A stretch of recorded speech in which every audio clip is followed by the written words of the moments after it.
With no further ado, I'd like to welcome everybody to HBCU Coaches Corner. I'm your host, Rocky Miller, along with my co-host, the Rattler himself, Mr. Stephen Campbell. And for our featured host, the reason why it's named HBCU Coaches Corner, none other than the SWAC legend himself, Johnnie Cole. What up? How you doing, man? Coach? How you doing? I'm doing great, Coach, man. It's just a starting day for a show and also a starting day for me actually going back to school. Oh, okay. Yeah, so it's an exciting time, to get back with the little ones and go through another year, and and I look forward to that. Absolutely. Well, this was a special edition, Coach. As you well know, there's been unfortunately, HBCU University was able to voice his frustration with us, let us know how unfair he felt this particular process was. Also let us know that he believed that the reason why he was ultimately not hired was because of forces outside of the program, forces outside the program. And he was just really frustrated with the situation. We're going to have him on the show the next day. For whatever reason, he decided not to do the show without contacting us, didn't let us know he was not going to be on the show. I wish Coach Jenkins well. We hadn't had a conversation since. Luckily, he was able to retain his position at Edward Waters as offensive coordinator. And that's the position he had up until Tuesday. Isn't that right, Coach? Yes, it is, Bishop. And for everybody to be okay and because people want to know. We got Edward Waters graduates. You got investors in this deal. You also got where he's going, which we know now we can make that announcement publicly that he's going to Tennessee State from there. He actually took the Tennessee State co-coordinator's job. Let me go get me some sugar. But no, and so hey, we take in the questions. There's some things that that we could talk about that we discussed with him, and and move on from there. So I was just as surprised as everybody else. Coach, a couple of things that he conveyed to us, and because you guys have a person brought to our attention that they gave him 48 hours to make the decision whether he was going to stay as the head coach or go to Tennessee State. And I think that kind of made him feel some kind of way. Do y'all care about me, and my and what I'm going through, or do y'all just care about y'all having a head coach in that position? So I think that put him in between a rock and a hard place. And when I say they told him 48 hours, I'm not privileged to give that information, but it was passed down. And unfortunately for Edward Waters, that they lose their head coach, 2 weeks before or 3 weeks before they were supposed to show up for the football program. Now, Steve, let me ask you, because I want to get your opinion. This is your first time hearing these circumstances, Coach. And I want to just get your impression, because I know what my initial impression was when, or if you don't come back to me in 48 hours, I'm going to let you go. What does that sound like to you? Well, that sounds like business. And I'm going to be honest with you. And to me, I just got to look at it black and white. Because if I'm the AD, the president, and we realize we've already picked who's going to be preseason rankings at these schools. We're getting ready to get into fall camp. When Coach, 2 weeks? Fall camp starts? Yes, sir. And all of a sudden you're going to leave? No, I need to know now. Because again, like I say, Bo Schembechler said it best. I want a Michigan man coaching Michigan. So if you don't want to be here at Edward Waters, then let me go get a guy that wants to be here. Coach, because I don't think the conversation was around whether or not he wanted to be there. He was just doing his due diligence to notify them that I let them know while dealing with this personal issue, I've been contacted. Okay. But so what you're saying, Tennessee State, let's go to that. Let's take it one step at a time. Tennessee State, I have a personal issue. That means I'm going to get back with you once I resolve this. Yes. That's the inference, right? It's in his contract that if anybody contacts you outside, I understand that. You are to come to us and say something. Right. And then you guys said that Edwin Waters gave him a 48-hour, right? And when you say 48 is to leave or to make a decision? To make a decision. Yeah, to let them know. Exactly. Yeah. I totally understand that. Football season about to start. I'm not going to let this drag on. Right. I can't. Right. There's no way that I'm going to let this drag on. That's the way he felt. Yeah. Like that. Yeah. Like, shit. They look, they got one hand in my back. You know what I mean? And all we needed was this other hand of what you talking about. And on top of that, when you need somebody to stand in your absence, now I'll just say this: they have a medical situation going or an illness going where you can't contact them or meet with them. Somebody on your staff. Right. Here's my thing, because I'm gonna talk from the coach's standpoint of view. You know, a lot of people get on coaches when they go jump from school to school and do what's best for their family. I very seldom hear when people jump on the school and about, man, why you firing this man? On off script. I'm just letting you know, because of the contractual obligation I have, after I finish this, dealing with this personal issue, I'll get back with you. And my response is, no, you tell me in 48 hours what you going to do. Are you going to go to off script or you going to stay on HBCU Coaches Corner? Well, see, this is what I keep hearing the problem. There's two separate things going on. And I think we're blending both when it should be separate. He has a personal issue, whatever that may be. He got contacted by Tennessee State. See, to me, the most important thing, the first discussion I'm having is about the personal issue.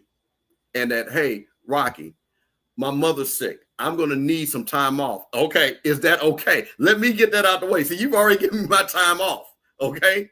If this is risen to the level that they had a past relationship. That's how he ended up getting a job. You know, his credentials was good too. Well, Cole, let me ask you this question. Okay, let's. Okay, so if I'm Edwin Waters, right, and I'm here, and Tennessee State is here, okay. See, there's a level of common sense that you got to give people. I'm gonna think, and I know what I'm paying you. Okay, I know what I'm paying you. And depending on what position you would take at Tennessee State, might pay him more. Coach, let me ask you this. I'm gonna ask you this, Coach, and I want you to be perfectly honest with you, Coach. If Coach Morgan was 7-3 last year rather than 3-7, does that phone call turn out different? Definitely. Most definitely it would. You know what I'm saying? I just saw a coach that just got arrested for DUI. They ain't firing him because he comes from a winning program. Just got arrested for DUI. I guarantee you, if they won a winning program, he'd be fired.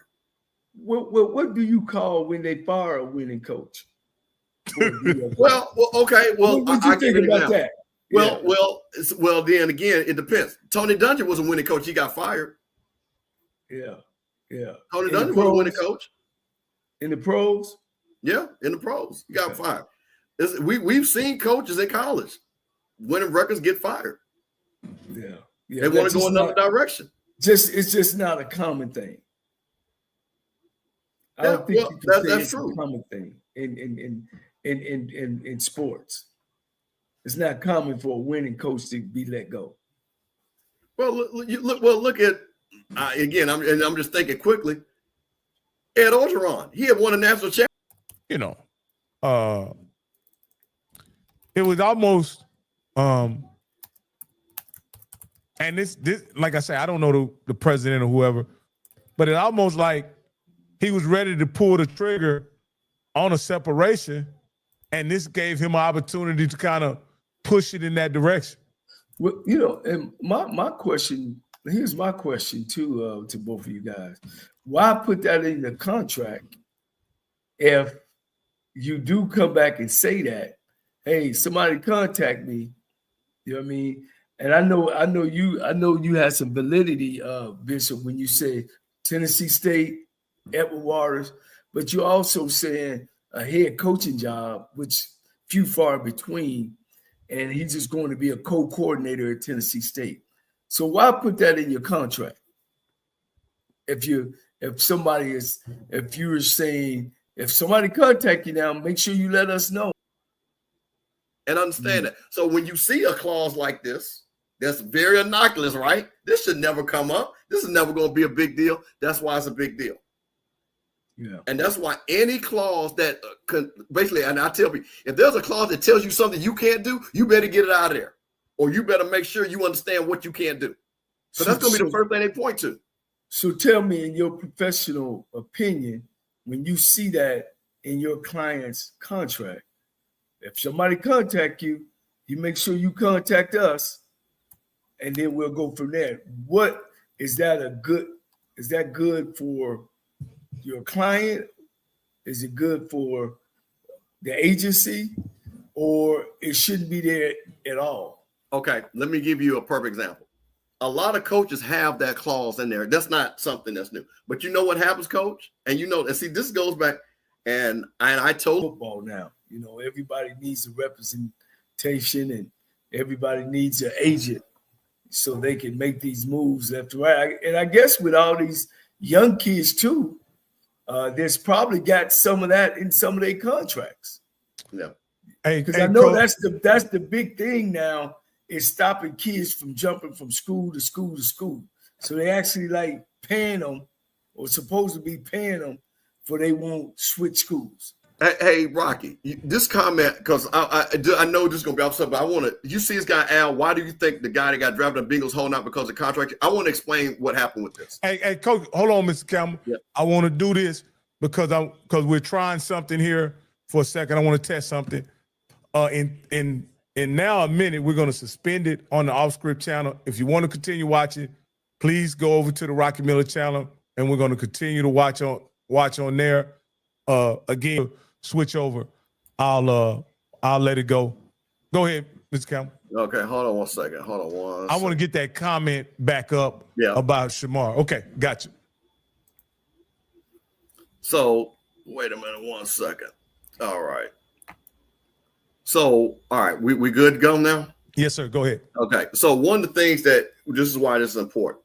So what happens is a couple of second-round picks are starting to get guaranteed money all the way through their contract. Now, mind you, they have a shorter contract.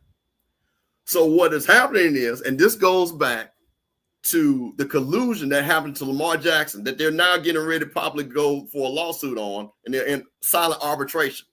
So what has happened is these second-round picks are saying, wait a minute, I think the guy from the Bengals, maybe he's picked 37, right? He just saw a guy pick 36, get a guaranteed contract. So he went to his agent and said, hey, I want that too. Now what's happening, all the sounds they really want it. Hey, I want to appreciate everybody who has switched over. Please like and subscribe. We're trying to get our subscription numbers up on this channel as well. So please like and subscribe.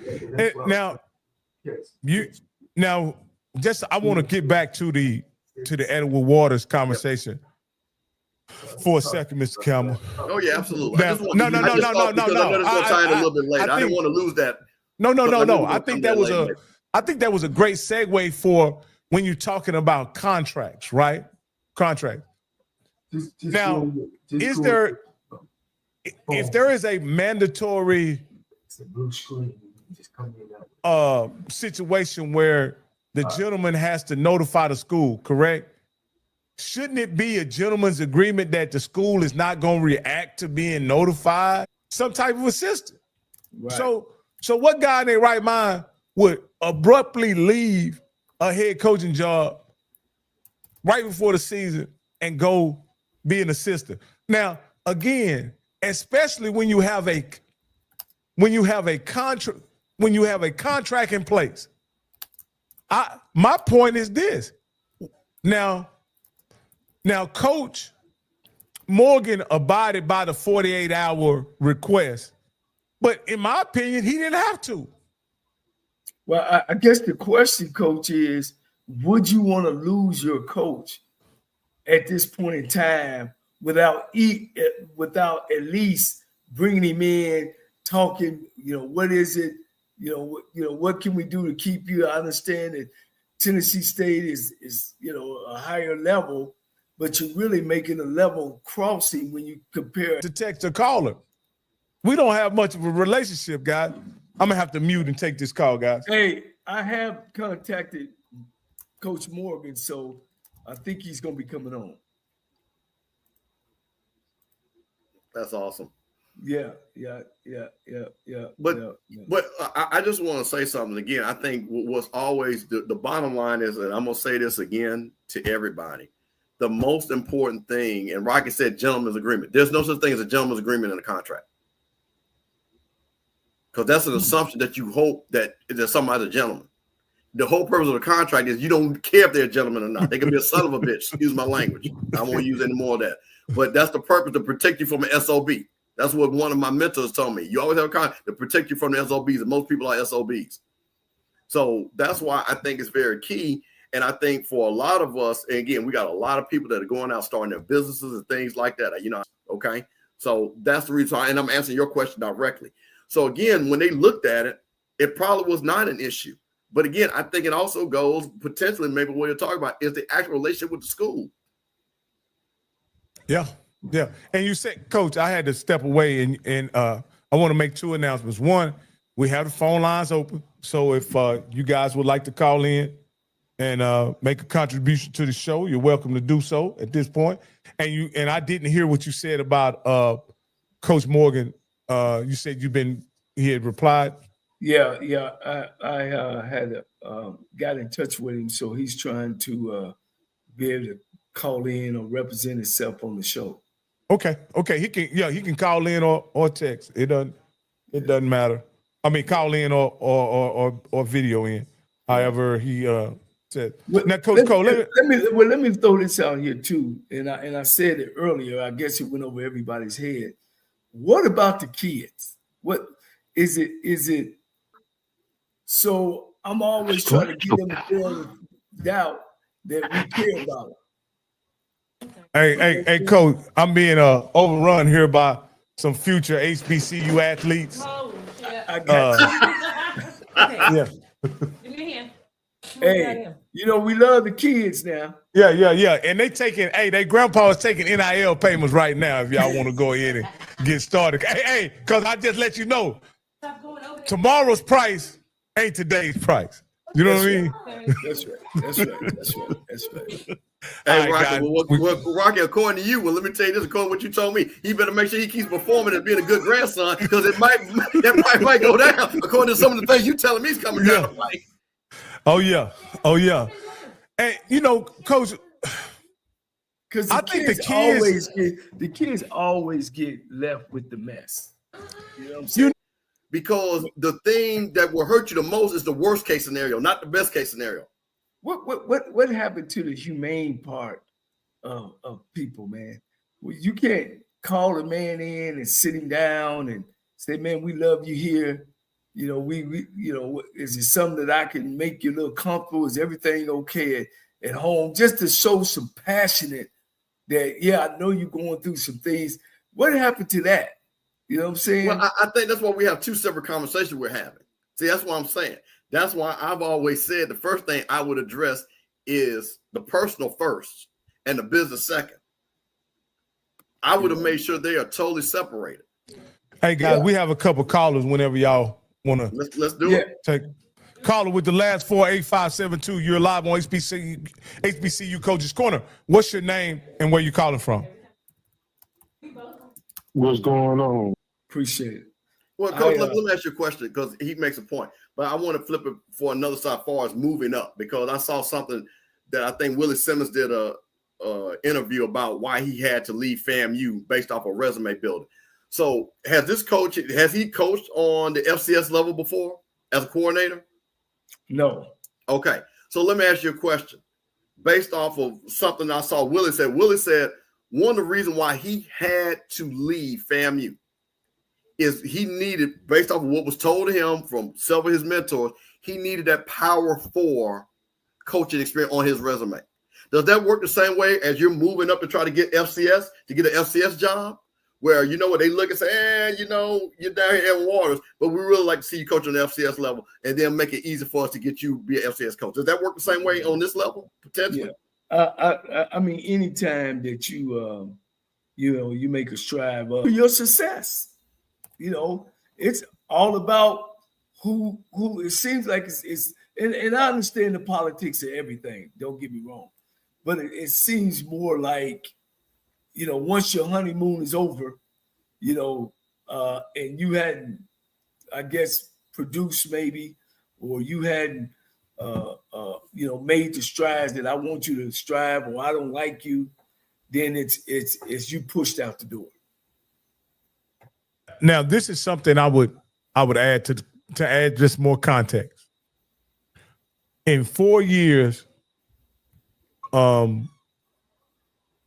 Coach Morgan has had one winning season. He had a 6-4 season in 23. He had a 4-6 season in 2021. I want to say he had another 4-6 season. And you got to want to be there. You're not going to have the facilities. You're not going to get paid as much. You look at what do you think his assistant coaches are making? The coordinators are making 50. And then the coaches under that are making way less than that. So, and one of the things too, though, Coach Morgan, my new brother said that he was hard by Bryant, the AD up at Alabama A&M. But the president stuttering had something to do with hiring Morgan, because they had some pretty good candidates, but he was hired by Brian up at Alabama A&M, the AD at Alabama A&M. But he was renewed by the current AD, correct? Yeah, he was renewed by the current, the AD and the president. See, that's one thing too on these Division II campuses. John McKay and John Robinson, Jack Hubbard, they talk about him, how much involved he was in sports. He used to be down on the sideline. John Robinson talked about him, said he's on the sideline. He got to the point he got so involved in arguing with the official and had a flag thrown on him and say, I almost lost the game. They won the national championship that season in 78, but it almost cost them the game.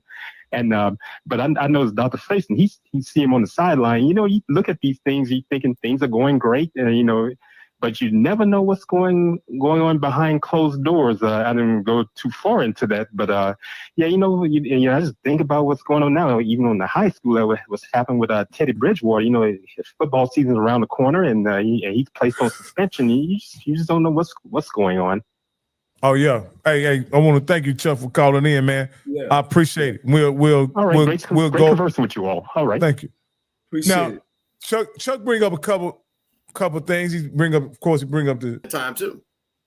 This is an interesting comment right here by Neil Guillaume. I think that's his name. Coach, do you consider a guy like Teddy Bridgewater and Edward Waters at this point, Coach? Yeah, I mean, if Teddy would want to come, of course, it's a lot of work to be done than being in high school where your recruiting base is just around a city, But they did pass it on to Brian Jenkins. We can't. When you look at Brian Jenkins' records, he's been a head coach. He's won championships in black college football.